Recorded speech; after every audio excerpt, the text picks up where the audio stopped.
Oke, baik semuanya. Perkenalkan, kita dari kelompok 4, tugas besar Jarkomdat kelas TT 4609 akan mempresentasikan hasil project networking kita menggunakan Cisco Packet Tracer. Nah, di sini anggota kelompok 4 ada saya sendiri, M. Ihsan, kemudian ada teman saya Andi Muhammad Yusuf Fauzan Mahir, yang ketiga ada Raffi Diandra Putra. Oke, berikut anggota kelompok 4 dari kelas TT 4609 dengan NIM-nya tersendiri. Saya Raffi Diandra Putra dari kelas TT 4609.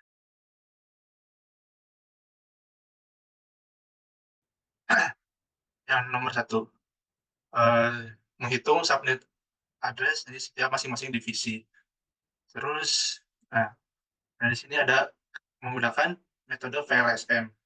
Nah, kategori peringkat untuk server dan router gedung 3 itu subnetnya 1/30, divisi A subnetnya 2/27, router gedung 2 dan 3 7/30. Selanjutnya, tabel perhitungan subnet. Untuk kategori server dan router gedung 3 itu subnet prefiks 30, untuk divisi A prefiks 27, divisi B prefiks 27 juga, divisi C prefiks 28, divisi D prefiks 27, router gedung 1 dan 3 prefiks 30, untuk router gedung 2 dan 3 prefiks 30 juga. Nah, untuk network address-nya, server gedung router gedung 3 itu seperti ini subnet ya, seperti ini, dan range address-nya dari untuk server dan router gedung 3 range dari 1 sampai 2. Nah, ini untuk broadcast address-nya. Untuknya ini tinggal tambahin tambah 1 dari si range address yang paling besar. Oke, kembali dengan saya Iksan. Yang sini yang ketiga yaitu menggunakan paket tracer, Cisco Packet Tracer, buatlah sebuah topologi jaringan perusahaan dengan daftar perangkat sebagai berikut. Oke, di sini terdapat 3 bagian ya. Gedung 1, gedung 2, gedung 3 dengan detail perangkat masing-masing. Ada satu router ASWITch, satu router basewidth, dan seterusnya. Kemudian gedung 3 terdapat satu router dan satu server. Di sini kita lanjut saja ke desain topologi yang kita buat. Nah, di sini topologi yang dibuat sesuai dengan kelompok kita, yaitu kelompok 4 dengan spesifikasi jumlah switch dan jumlah PC host-nya. Nah, di sini kita telah membagi ya, gedung 1 terdiri dari divisi A, divisi B, divisi C dengan PC host masing-masing, ada PC 1 sampai 3, PC 4 sampai 6, PC 7 sampai 9. Oke, kemudian ke gedung 3 terdapat router dan server. Kemudian ada alamat domain di sini yang dimana kita akan mengakses web browser gitu nantinya. Oke, yang kemudian ada gedung 2 di sini. Gedung 2 terdiri dari divisi D dengan PC host sebanyak 1, 2, 3, 4, 5, 6. Dengan router 1 dan switch 1 di sini. Switch dan router di sini ya. Oke, di sini saya akan share screen topologi Cisco di aplikasi Cisco-nya langsung. Sebentar. Oke, di sini sudah kita buat ya. Jadi ada PC 1 di sini, gedung 1, ini ada gedung 3 buat server dan router, di sini ada gedung 2 buat divisi D. Oke, selanjutnya kita lanjut ke slide selanjutnya. Oke, di sini keempat, konfigurasikan IP address pada satu server, 3 router, dan 8 PC sesuai hasil perhitungan subnet masing-masing gedung. Oke, yang sebelumnya saya sudah jelaskan mengenai subnet perhitungannya. Kemudian kita akan mengkonfig atau memasukkan sebuah IP masing-masing dari subnet tersebut yang sudah kita hitung sebelumnya ya, menggunakan subnetting VLSM. Nah, di sini ada IPv4 server, kita masuk ke dalam servernya. Kemudian kita akan memasukkan IPv4 address-nya, subnet mask-nya, kemudian default gateway sama DNS servernya. Nah, di sini kita beralih ke router. Di sini ada router 3. Nah, di sini router 3 yang terdapat di gedung 3. Nah, di sini terdapat interface FA 0/0, interface 1/0, interface 6/0. Interface ini apa? Interface ini adalah sebuah protokol yang dimana dia tuh akan menghubungkan dari satu router ke router lainnya agar dapat terhubung ke switch, kemudian ke PC-nya. Jadi memang diperlukan interface agar semuanya bisa terhubung satu sama lain, seperti itu. Nah, di sini saya akan membuktikan di Cisco-nya langsung. Saya akan share screen Cisco-nya terlebih dahulu. Oke, di sini kita yang pertama ya, kita di sini ada server. Oke, di servernya saya akan lihatkan di sini. Nah, di sininya sudah terlihat ya IPv4 address-nya, IP configuration-nya, dan di sini ada gateway atau DNS IPv4-nya menggunakan IP statik di sini. Kita menggunakan default gateway 192.168.1.1 dan DNS servernya 192.168.1.2. Nah, DNS server ini bakal kita gunakan untuk membuka web browser-nya nanti. Oke, untuk server sudah, kemudian kita ke router 3. Nah, router 3 ini merupakan router yang terhubung pertama di servernya. Dia merupakan termasuk ke gedung 3 ya. Nah, jadi router 3 di sini kita lihat config-nya di sini ya. Nah, jadi di sini ada fast Ethernet F0 per 0, interface 0 per 0, FA 0 per 0. Di sini kita sudah ketahui sama seperti PPT tadi dengan IP 192.168.1.1 dengan subnet masknya 252. Di sini ada FA 1 per 0, ada IP-nya dengan 192.168.2.2.1, kemudian ada di subnet masknya 252. Nah, di sini kita menggunakan FA 6 per 0 ya. Nah, di sini um, IP configuration-nya IPv4 address-nya dengan 192.168.3.1, subnet mask-nya 252, seperti itu. Oke, perlu diketahui juga bahwa setiap interface itu bisa dinamakan secara berbeda-beda. Nah, di sini kita menggunakan interface FA 0 per 0, FA 1 per 0, dan FA 6 per 0. Selanjutnya akan dijelaskan oleh teman saya untuk router 1 dan router 2. Kenalkan, nama saya Andi Maududi Saputra Mahir dari kelas TT4609 dengan NIM 110123399. Jadi di sini saya akan menjelaskan dulu dari slide 10 sampai 12, lalu akan saya lanjutkan dari slide 16 menjadi slide 18. Jadi kita bisa dilihat di mulai slide 10 ini ada router gedung 1. Router gedung 1 ini ada 3 port di sini, FA00, FA10, dan 60. Jadi kita bisa lihat di sini memiliki 3 IP address yang berbeda dan ada dua yang subnet, satu subnetnya beda, dua ini sama. Kenapa seperti itu? Karena 3 ini port kita root nyambung ke 3 switch, nyambung ke 3 switch yang dimana switch itu menyambung ke PC-PC yang udah saya config, udah kami config. Jadi di sini beda-beda biar nggak nabrak switchnya, biar bisa ngirim pesan satu sama lain. Makanya ada 3 yang berbeda. Di sini 192.168.22, di sini 033, di sini 065, tapi dua ini subtype-nya sama, sedangkan ini beda sendiri. Jadi 255, 255, 255, 252. Lanjut ke slide 11 di sini. Kenapa cuma dua? Karena yang 00 ini kan router gedung 2 yang di sebelah kanan. Kalau kita buka di sebelah kanan, kenapa cuma dua? Karena kita cuma butuh satu di sini untuk hubung ke PC. Kenapa ada dua?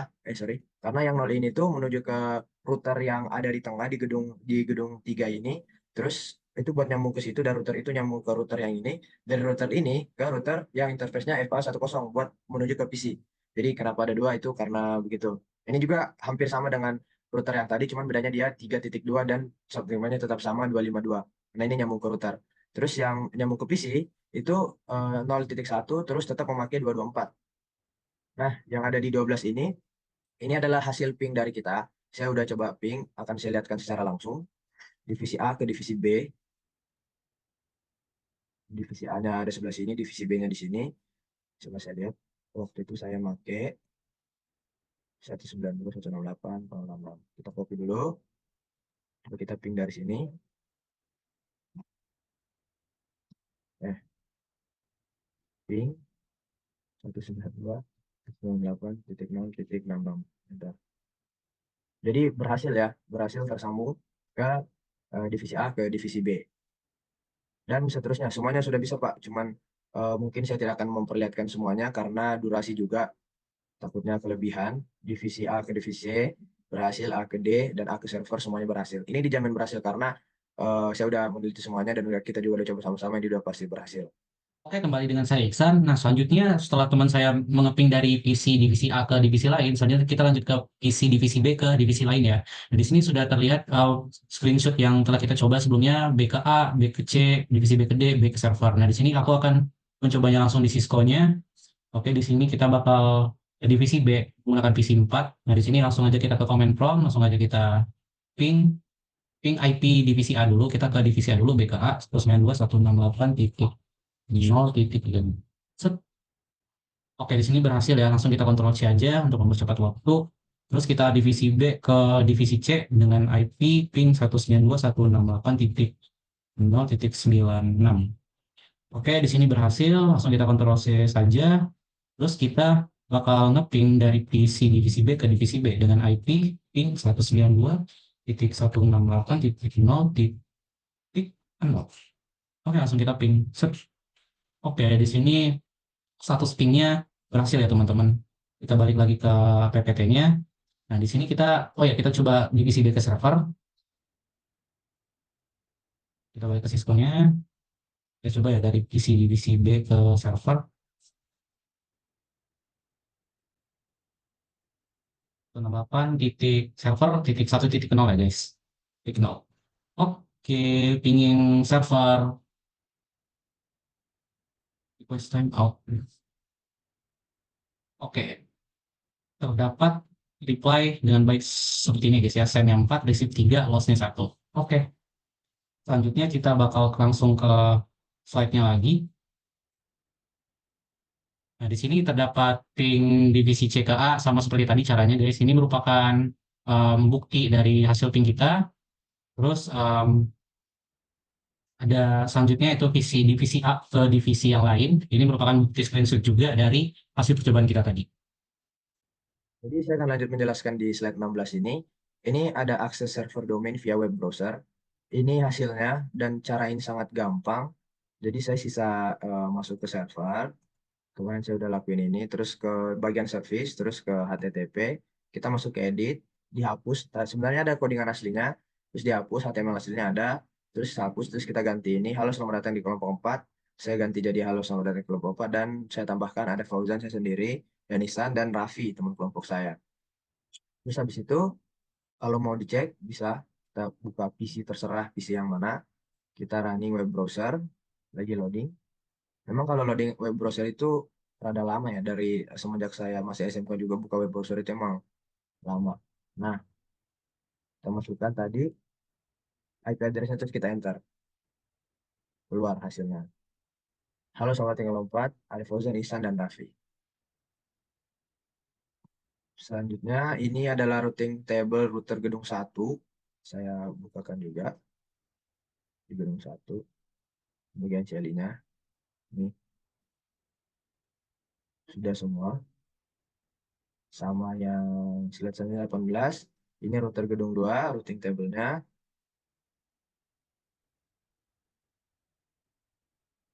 Sama. Nah, Selanjutnya ada routing table router gedung 3.